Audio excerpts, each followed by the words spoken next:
A royal moment has gone viral online, sparking talks of a possible supremacy tussle between two top Yoruba kings at an event hosted by Nigeria's First Lady, Senator Oluremi Tinubu in Ibadan. The Alafin Of Oyo, His Imperial Majesty Oba Abimbola Akeem Owade I, was seen refusing to stand up to greet the Ooni of Ife, Oba Adeyeye Enitan Ogunwusi Ojaja II. The video has since stirred mixed reactions on social media, with many wondering if this was a sign of silent tension or royal pride between the two powerful thrones. Was this a sign of disrespect or just royal protocol?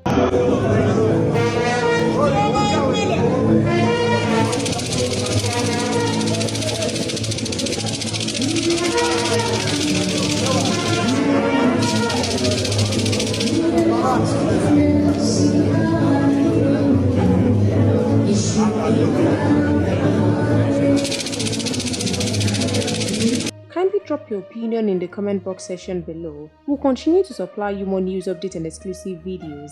Keep watching Naija News TV.